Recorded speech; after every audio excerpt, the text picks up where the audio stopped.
wake up tired.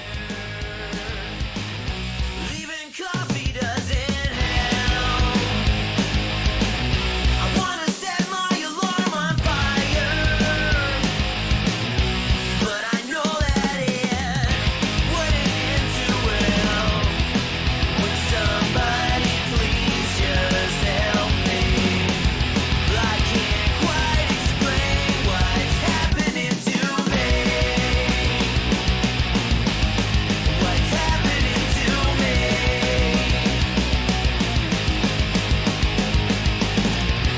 Day in and day out, body's aching all the time now. Every day feels like Groundhog Day. Got me feeling like I'm Bill Murray. Would somebody please just help me?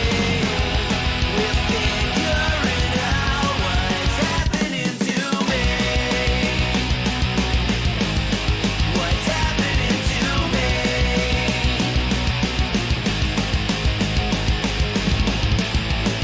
Maybe it's 'cause I'm growing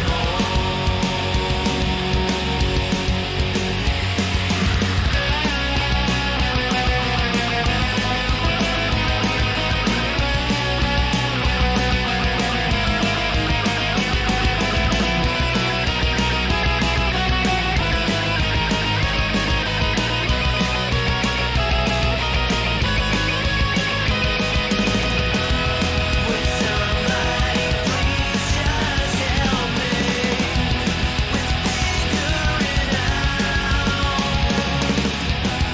And I can't quite explain what's happening to me.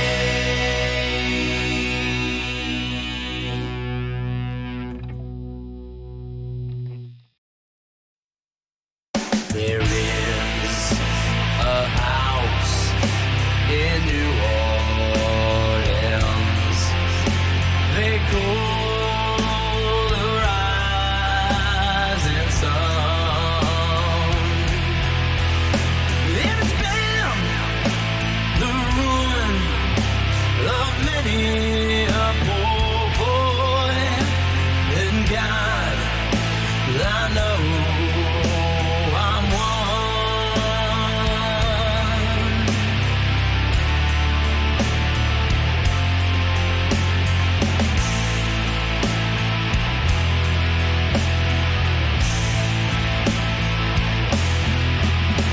My mother was a tailor. She sewed my new blue jeans. My father was a gambling man down in New Orleans.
Warning: this podcast features adult subject matter, adult language, and things not meant for children to hear.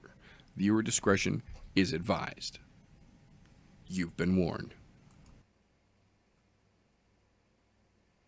Oh wow, look at the ceiling. Oh, there we go. We could be, we might be, we're definitely doing it live. Live, ladies and gentlemen, here on the I'm No Joe YouTube channel. Welcome, welcome, ladies and gentlemen, to another episode of the, what did I say, show? The show where I hold our shenanigans and shit talking from the I'm No Joe podcast accountable for how the events that we talk about actually shook loose. So,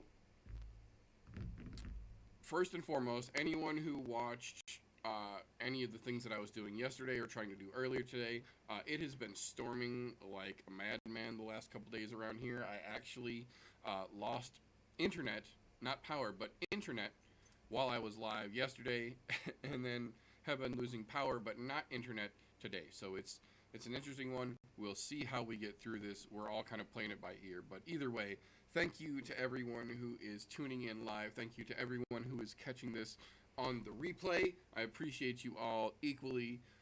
That being said, I don't know how the hell this got so messed up. Okay, so I also, before we get into it, want to apologize in advance. This whole breathing apparatus is freaking the fuck out right now. My respiratory system is getting me too'd by the local fauna, and it's not fun. So I will probably be sniffing and or blowing my nose, maybe hacking shit up. I apologize in advance. There's your trigger warning, folks. Let's get into it. So, first and foremost, Bellator, Friday night.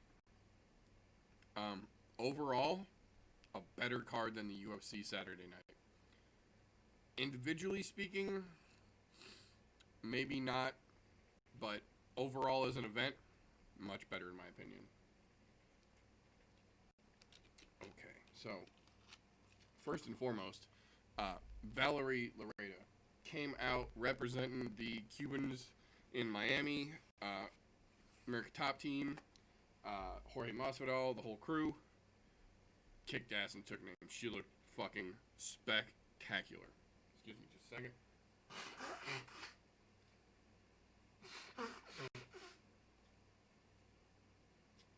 Oh, told you my nose was getting worked. Ugh. Okay, so, Valerie Laredo looked great. Overall, the Bellator prelims as a whole looked fucking spectacular. There were fucking great fights all the way around on that card.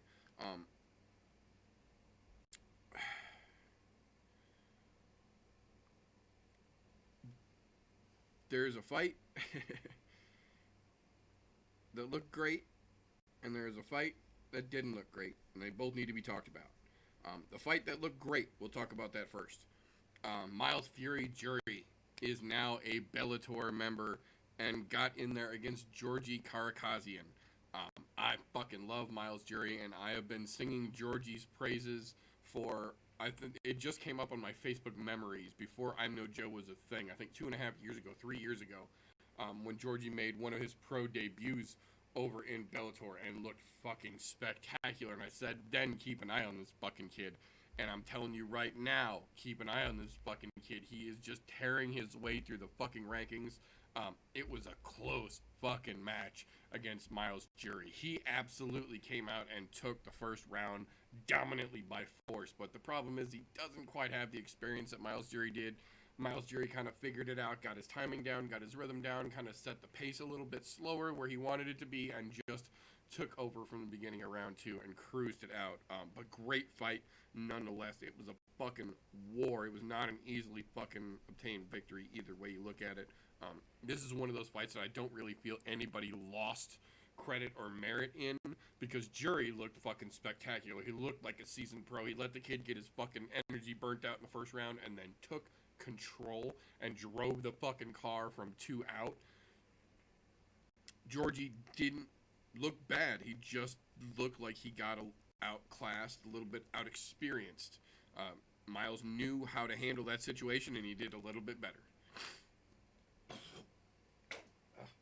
Stupid trees. So that will bring us to the not so good fight that also has to be talked about. AJ Agzaram, I don't remember which fucking way it is, but he's an asshole. Versus Chris Lencioni.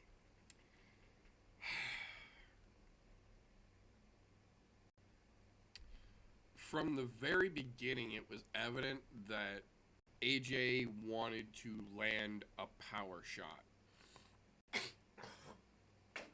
Excuse me. From the very beginning, it was clear that Lencioni could tell that and was well aware of what AJ was trying to do and was very capable of staying out of range and not giving him the chance to do that. And he did it very, very well. Lencioni looked fucking spectacular through the whole damn fight, in my opinion. The thing that I will say is that Lencioni might have egged it on a little bit. He kind of knew that he was living rent-free in AJ's head, and he would, to his credit, Chael has been saying for years that this is Lencioni's game, that he's the guy that shows up 10 minutes before everyone else at the gym, and he's got a smile on his fucking face when everyone shows up. He's always extremely annoyingly positive. He smiles the entire time you are in the fucking cage with him, and he wears out everyone in the fucking gym. He stays until the gym is closed, waits till everyone is done, holds the door for the last person, and makes sure everyone gets home safely, wishes everyone good night on the way out. He's that kind of always happy, sunshiny asshole. That's why they nicknamed him Sunshine. Literally.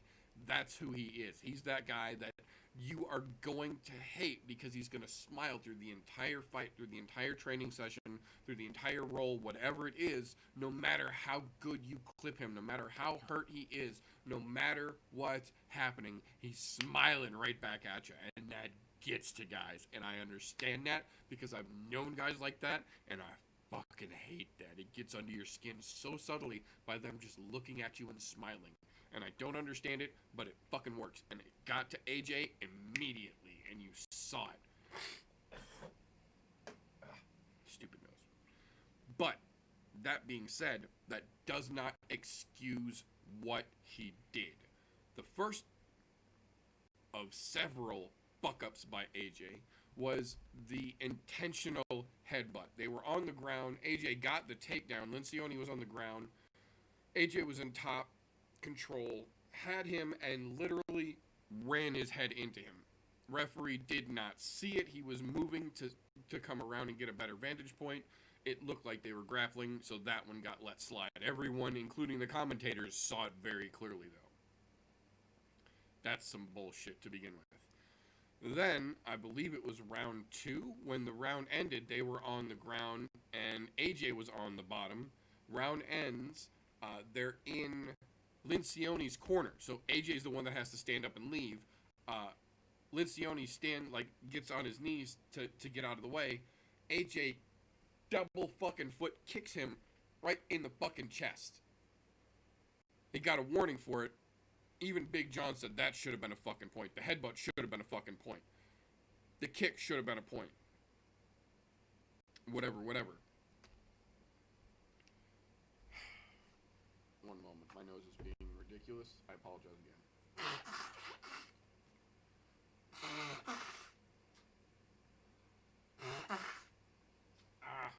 Stupid nose trumpet. Sorry. Again. Trees. I hate them. Yeah. Third thing. The end of the fight. Mike Beltran. Great referee for the most part. One of his things at the end of every fight he referees, everyone, when he reads the decision off, he pulls you guys together so you can touch hands, shake hands, whatever, be good sports, and then go back to your corner. He goes to do that. AJ yanked his arm away from Mike Beltran. AJ's a 155 pounder, I believe. Mike Beltran's probably 275, 250, 6'4". He's a large man. So Mike Beltran grabbed his fucking arm and pulled him back and said, shake hands.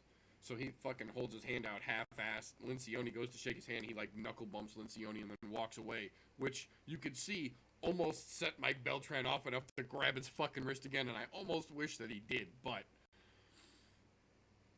then AJ, the fucking moron that he is, loses the fight. Split decision. Only judge that gave anything to him gave it 29-26 to Lencioni as well. He lost the decision. The decision was Lencioni, rather. AJ goes to the press conference and says that the referee was an idiot, didn't know what he was talking about. He shouldn't have been giving warnings. The judging was absolute shit, that they all got it completely wrong, and that one of the judges should have recused himself because he is a friend of his father's that works out at the same gym as AJ's father. So he knows him personally, so he should have recused himself from judging. Well, come to find out, the judge that knew AJ was the judge that gave him the 29-26. The only judge that ruled in his favor was the one that he said got it wrong. Also, the athletic commission for the Mohegan Sun, who sanctioned the fight, were given the information that he knew AJ prior to him being assigned to that fight, and the commission determined, no, that's fine. It's not enough to merit a conflict of interest situation. They should be just fine. And sure enough, it actually was realistically kind of just fine. Sorry. Lencioni came out and handled it like a pro. That kid has got a bright future. He's annoying as shit. That smiling get up. But talent-wise, he's got a bright fucking future. That being said, Sabah Hamasi versus Curtis Millender surprised the ever-living fuck out of me. On two fronts. One, Curtis Millender, a spectacular fucking wrestler unto himself, kind of got out-grappled. Not really out-wrestled, but out-grappled, and I didn't see that coming. The other thing that surprised me a lot was Sabah Hamasi came out with way more power than we've seen him in previous outings. Like, discernibly, oh shit, he noticeably rocked Millender with a couple of good shots. Props to both of those gentlemen. Millender, again, is still a fairly young fucking guy, but he's so fucking good. He's going to take this loss, he's going to get better, and he's going to be even more of a problem next time he's out there. Sabah Hamasi, though, looking fucking impressive. Let's see if he can keep this fucking streak alive and hold this fucking great run that he's on right now going. I don't know that he will, but let's see. Stupid nose. Now, the main event was a little ridiculous. There was a headbutt of sorts. It was more of a head clash, I think would be the proper term for it. Both of them, Tim Johnson and Mitrione, were leaning in, or co-main event rather, were leaning in. Tim Johnson's head clipped Matt Mitrione's chin. It definitely affected him, but then Tim Johnson finished the fight. Nose trumpet. I hate allergies. I apologize again, folks. Sorry. But Tim Johnson, like, I get that the headbutt happened, the head clash happened, but Tim Johnson finished that fight. It's the exact same situation as when Joseph Benavidez tried to say that the only reason that Figueiredo beat him was because of the headbutt that they had that fucking Benavidez initiated and then was mad because he was on the bad fucking end of. But that was set straight with the rematch very fucking clearly. I feel that if this got to a point, which I don't think it should be, I don't think it warrants it, I don't think there's the interest in it, but if this somehow came to that same point where they were to run this back and blame it on the fucking headbutt, I think the outcome, again, would be the same. I think Tim Johnson just has that much of a step above Matt Mitrione at this point. And sorry, buddy, that's just how it works. That being said, the actual main event, Benson looks so old. He is the 90th looking 57 moving 30-something year old dude we've seen in a long time. He's been around long enough. He's been in enough big wars that the mileage is starting to show. It's not that he's been in a million fights like some of these fucking Muay Thai fighters, or like the Dad Bada Constrictor, who we'll talk about. But he's been in big wars for multiple organizations now, and it's starting to show. That being said, Michael Chandler looked very good for a guy who was fighting Benson Henderson. We have since that fight found out that that was his last fight on his Bellator contract and that he intends to explore free agency and try and get into the UFC.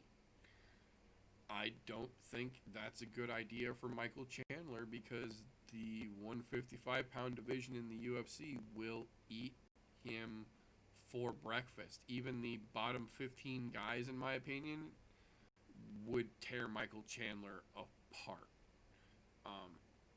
I wish him the best, but I just don't see him coming to the UFC being a smart move. The best idea that I did hear for him, though, came ironically from Josh Thompson, Josh the Punk Thompson, on his podcast with Big John McCarthy last night. They actually brought up the point that he would probably be best right now to head over to one where his training partner, Eddie Alvarez, is doing fairly well. They could basically tag team take down the fucking division.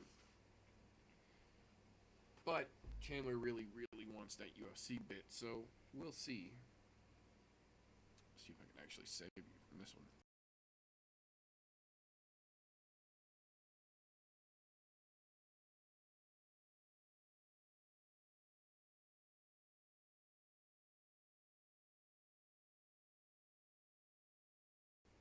Hopefully I avoided blowing out your eardrums on that particular nasal trumpet. Let me get a drink here real quick.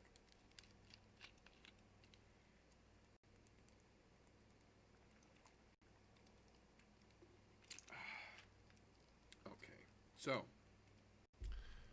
that will bring us over to Saturday nights. I almost said last nights because I was supposed to fucking be doing this last night, but storms don't like me, so whatever. Saturday nights, UFC Fight Night Vegas 6, I believe is what they ultimately ended up naming it. The opening fights, just exactly like we told you guys on Thursday, the little guys came out and were going apeshit. The first three fights were pretty fucking great. Zalal came out round 1 and round 2 of his fight with a spinning heel kick that landed right on the fucking money. Crazy, crazy fucking matchup. Great fight. Again, we knew the little guys were going to bring it, but man, they kicked that card off nicely. One that I was absolutely surprised by over on the UFC side of the house. Gavin Tucker and Justin James. Man, for somebody who made such a fucking spectacular debut not that long ago, Justin James seemed like he might have been a little out of his element on Saturday night. Gavin Tucker did not start very well, where Justin James started very well. But it, again, switched up real quick. It was very similar to the Miles Jury, Georgie Karakazian fight. Round 1 was very strong, very definitive, and then it completely flipped the other way around. Justin James didn't look terrible, but he did not look nearly as good as he did when we just saw him make his debut not that long ago. Nose 30 again here. Give me just a moment. I apologize.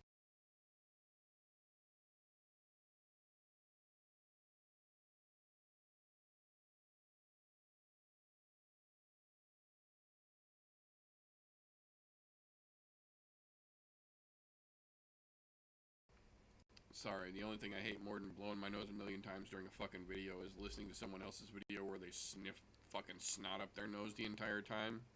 So I'm not going to do that to you guys. That's why I'd rather just mute and blow my nose. I apologize again. That being said, Gavin Tucker looked fucking way more technical, way better sense of timing, way better fight IQ than Justin James did. The other thing that I will say, I didn't realize that we had seen Justin James at 150 on a catch weight for that debut. This time was at quote unquote his weight class, featherweight, and he made weight at 45. That man should not fight at 145 pounds. That man should be a lightweight. He should be a 55 pounder. It is not good for his body or for his frame to set at 45. He looked better at 150 pounds weeks before than he did at 145, and he said he had trained and gotten himself back to 45 like he likes to be. You shouldn't like to be like that. That's not a good position for that body to be in.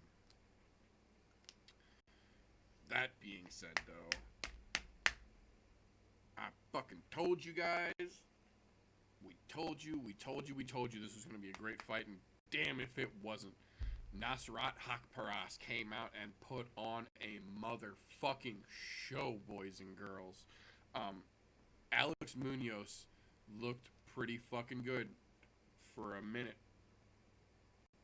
And then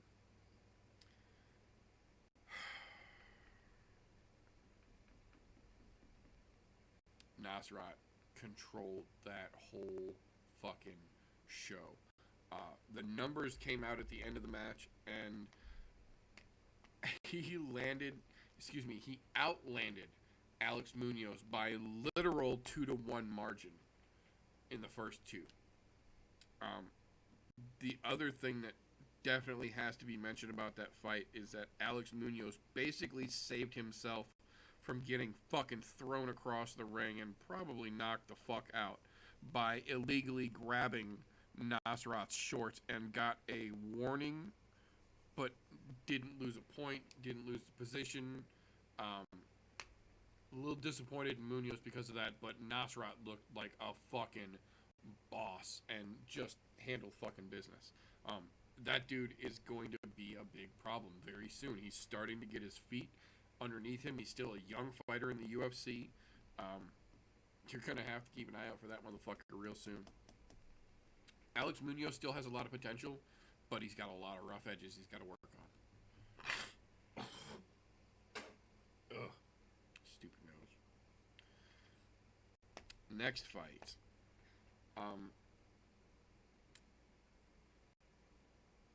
Was a little tough to call because we didn't have a lot to go on. Joaquin Buckley making his UFC debut against Kevin Holland, coming in after not being able to fight last week.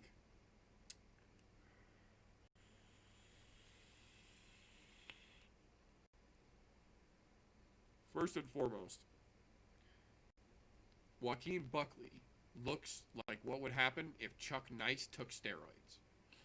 Get him out of Star Talk with Neil deGrasse Tyson, get him into a gym, get him on some Mexican supplements. He will be Joaquin Buckley. Look at the two of them side by side. Tell me I'm fucking wrong. That being said, he came out and looked really good against Kevin Holland. He really did. He started really well. But you could tell from the get-go that he was too eager. That this being his first fight, he definitely had some big first fight jitters coming into the UFC. Which sucks, but it fucking happens, and we definitely saw it happening to Joaquin Buckley. I think with a little less pressure, his next fight will most likely be a lot better than this one was. Also, Kevin Holland had a lot of anger built up from the situation falling through with last week, so... but Kevin Holland, man. Kevin Holland was literally putting on a class and talking to Joaquin Buckley as they fought. Like, the entire time. Audibly, you could hear him talking to Joaquin Buckley.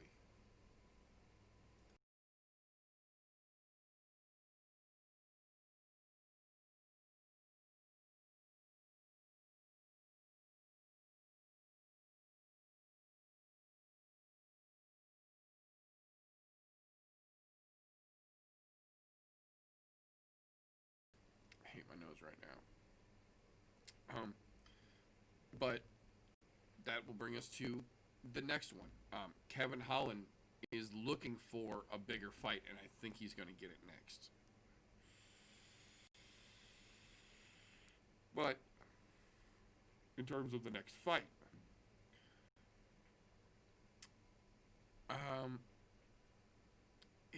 it's really hard for me to ever root against Tim Means, and he showed exactly why on Saturday night. I will say this: he threw less elbows than I anticipated he was going to. We knew he was going to throw them at some point. I at least kind of hoped for a nice Tim Means Dirty Weird Elbow show, which he puts on quite beautifully and fucks dudes up. He hit him with, I think, three or four during the fight, but we didn't get the big elbow flurry like we're used to seeing with Tim Means. But he also looked much better in his boxing, much better in his timing. Also, the cage work, the way he was able to fucking manhandle him against the fucking cage. Tim Means is definitely adapting and changing his game up a little bit for the better, and it is fucking working spectacularly. Look out for the Dirty Bird trying to make another run here real quick, I have a feeling.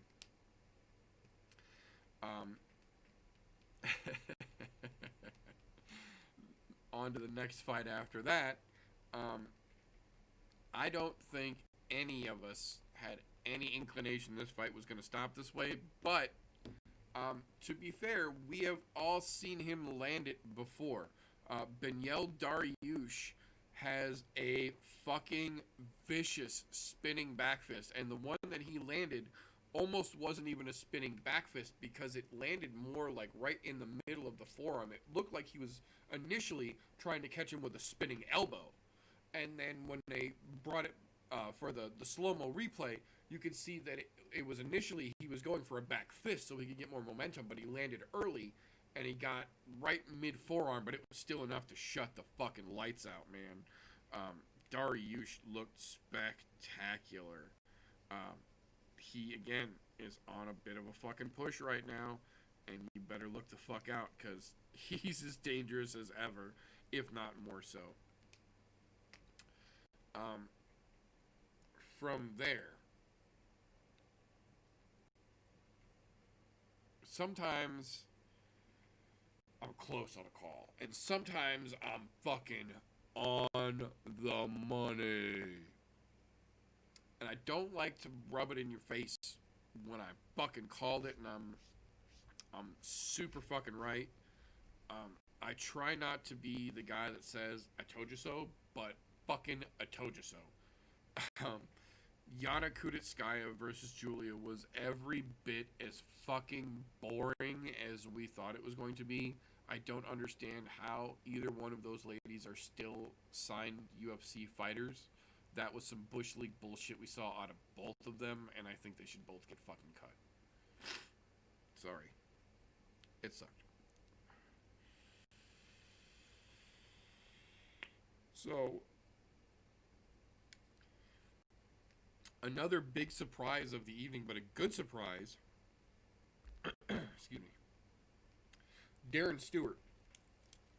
Holy shit.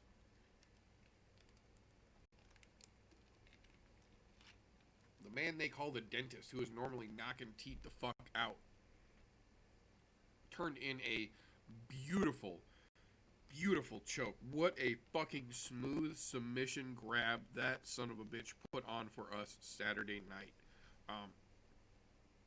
His first submission sub ever.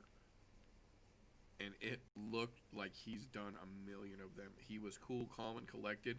Slid that motherfucker right in and did the damn thing. You better look out because Darren Stewart's got new toys now. He's got a few new tricks up his sleeve, apparently. Oh my god, my nose.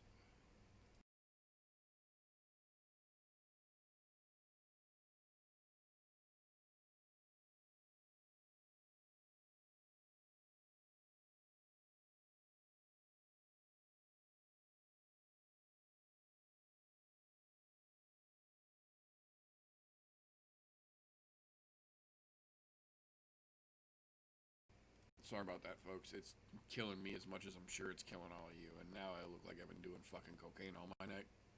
Because my nose is all swollen and fucking stuffy. God damn it. Cocaine's a hell of a drug. Fuck your couch. But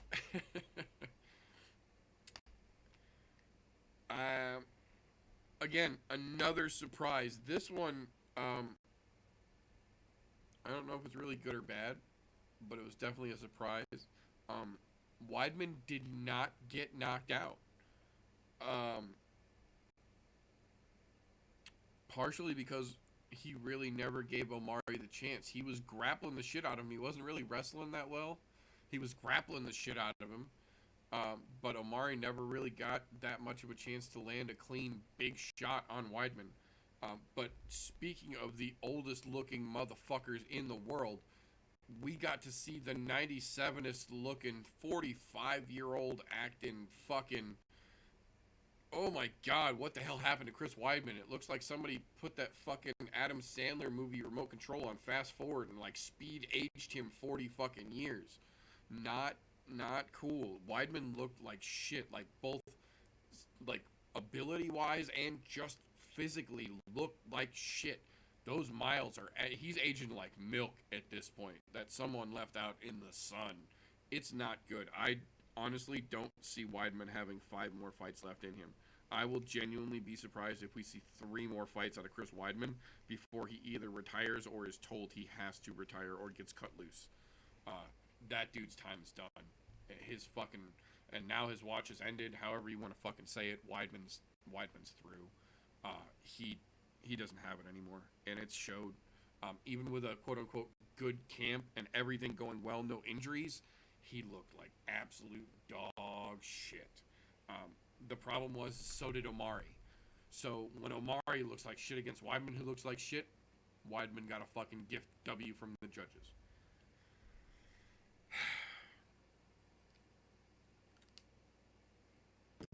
That being said, I'm not sure what to think about Derek Lewis right now. He said he was getting serious. He came in looking like he was serious in his last fight, and then he came in looking like he just didn't give a shit anymore this fight. But as the Derek Lewis does, he's got the power to land that fucking shot at any point in the match that changes the fucking tide. And that's exactly what he did. He threw the ugliest flying knee we've probably ever seen in the heavyweight division, which it's heavyweight, so they're all pretty fucking ugly. This one was particularly fucking hideous. But after that, he landed a big-time sloppy left fucking barn clocker, and it did exactly what it was supposed to. That fucking haymaker was right on the money, and you could see the lights just fucking go wobbly. The bad part was, well, I don't even know if it's a bad part. I guess it's the good part for Lewis that he knows he's got that power, so he can always bank on that as a fallback. I don't like to see him rely on the oh shit last minute haymakers, though. If he's going to get good, he needs to get good. And to his credit, after he won, he said he's not taking another fight until he gets his weight under control and he walks around at 255, 250-ish, so that he can do this the way that he needs to do to be the person and the quote-unquote fighter he wants to be. So there is that, but it showed how little he has really been working on his game since he said he was going to start working on his game. In that first round, when the dad body constrictor was his fucking poppy, like, he got his ass worked in that first fucking round very, very effectively by that big old fucking 40-some-odd-year-old Russian. That weird bulldog choke that he basically said he created on the spot because it was there. Derek Lewis said was starting to choke him the fuck out. So if he could have adjusted that, we might not have seen that round 2 for that weird fucking flying knee and fucking sloppy left to even come out. But we did, and Derek Lewis got that fucking goofy fucking W off that last minute power, so he's back into talks again, and I'm very curious to see if he's serious about this whole I'm not taking a fight until I get back down to 250, because if he does, he's going to be the most dangerous Derek Lewis we've probably ever fucking seen. But that's going to require a lot of hard work and dedication from a dude who barely made 265 at the weigh-ins this time. And I guarantee was walking in that ring 275, 280-ish. I would love to see him do it, but I don't know if he's realistically going to. So we'll have to keep an eye on that and see how it turns out. That being said,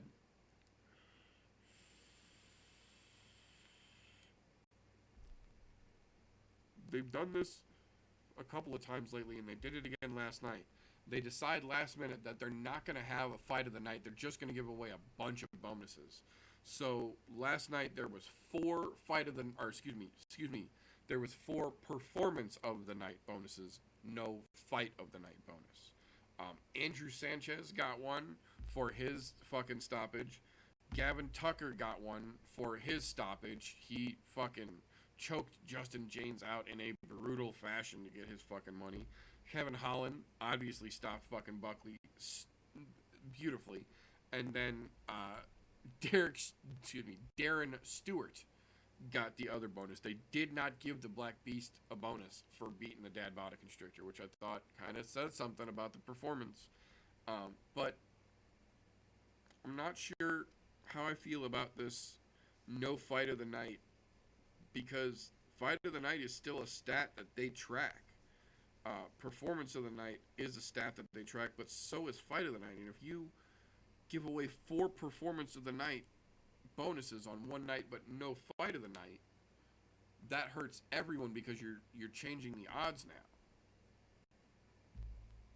But that is all we've got for this particular episode of the What Did I Say show. So I want to thank all of you goofy fuckers that I see out there in the chats talking the shits and having the shenanigans on your own. I appreciate you fucking guys for coming out and hanging out while we go over this shit. We will be back Wednesday night, 48 hours from now, I almost said that, 8:30 p.m. Wednesday night for the Joe Luminaries, the new home for news and recent events show, leading into the Cloudy Bunker over on the Golf T Vape show. And then we will be back Thursday night for the full I'm No Joe, leading into 252. We've got a hell of a card to break down, so it's going to be an interesting one, to say the very least, coming up this weekend. But that's all we've got for this particular episode. So if you like what we did here, give us a thumbs up. If we brought you the news you deserve and the recaps that you need, subscribe. We do this every week that we're able to, and storms don't fuck us up. If I gave you an aha moment and brought you a recap you had forgotten all about or didn't even know that you needed to know about, share an episode of the show, any episode. We're trying to grow this damn thing. On the other side of that coin, if I'm just some dude getting bullied by trees and thunderstorms and I don't know what the fuck I'm talking about, give me a thumbs down. I earned it, and I won't dispute it. That being said, we are going to call it all for this evening. So until next time, don't let ignorance stop you. You can root for anything except competent judging on every card, apparently.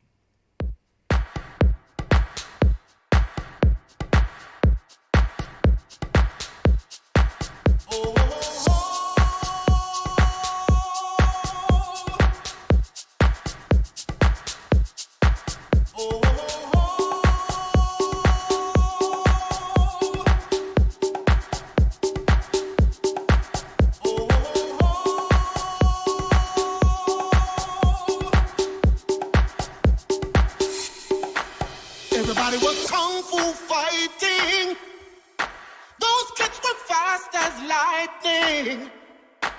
In fact, it was a little bit frightening. How do I say goodbye to what we had? The good times that made us laugh outweigh the bad. I thought we'd get to see forever, but forever's gone away. It's so hard to say. How do I